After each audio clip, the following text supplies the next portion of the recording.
Contrairement à un logiciel de dessin, Revit est dédicacé métier. Donc je vais avoir à ma disposition des outils qui ne sont pas simplement des lignes ou des polylignes, mais je vais avoir à ma disposition des outils architecturaux. Donc j'ai en partie supérieure ici tous les rubans qui vont me permettre de travailler. Et je vois effectivement que j'ai des onglets qui sont différents ici, architecture, structure et système. Ces 3 onglets vont me permettre de travailler sur base des outils dédicacés métiers. Donc on a vu au niveau des gabarits au départ qu'on parlait d'architecture, structure ou génie climatique. Je vois effectivement que dans le ruban architecture, j'ai accès à des outils de type architecturaux, des murs, des portes, des fenêtres, des toitures, etc. En structure, je parle de poutres, je parle de poteaux, je parle de fermes et d'autres choses qui sont propres à la stabilité. Et dans les systèmes, je parle effectivement de génie climatique et j'ai accès à différents outils type gaine, bouche d'aération, etc. Les autres rubans vont me permettre d'agir sur tous les objets qui seront créés dans ces 3 premiers rubans. Par exemple, de gérer des modifications, donc des copies, des alignements, etc. Nous reviendrons à tous ces rubans, bien évidemment, en détail par la suite. J'ai ici à ma gauche 2 fenêtres très importantes, les propriétés et l'arborescence du projet. Nous allons commencer par l'arborescence du projet. Si je fais une analogie avec AutoCAD, je vais, si je désire réaliser un dossier d'un bâtiment dans AutoCAD, réaliser une grande quantité de fichiers, chaque fichier comprenant par exemple un plan, une coupe ou une façade. Au niveau de Revit, comme nous avons accès à une base de données complète du bâtiment, tout bâtiment sera modélisé dans un seul fichier. Et je vais, grâce à l'arborescence du projet qui se trouve ici, avoir la possibilité de me promener dans le dossier et donc d'avoir accès par exemple au plan d'étage, au plan de plafond, aux différentes élévations, aux coupes, aux vues 3D qui apparaîtront au fur et à mesure que nous les créerons ici.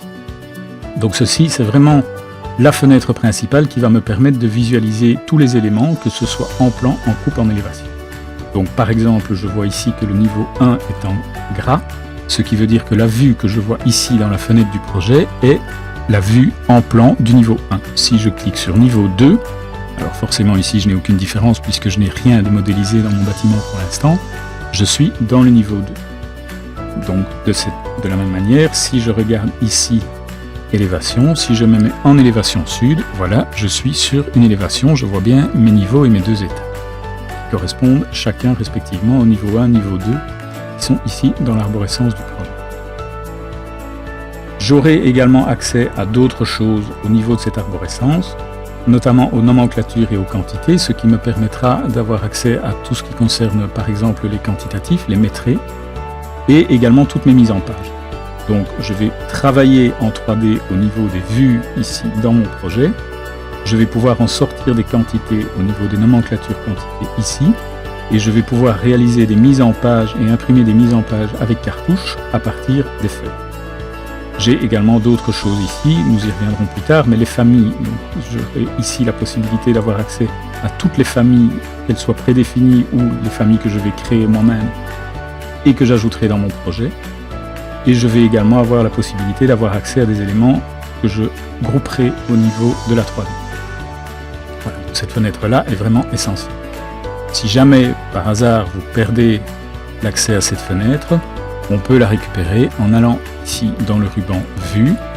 Vous avez à l'extrême droite ici Interface utilisateur et là vous pouvez récupérer l'arborescence du projet. Voilà. De la même manière, ici les propriétés, si j'ai perdu ma vue de propriété, je viens ici Interface utilisateur et je rappelle propriété. Voilà.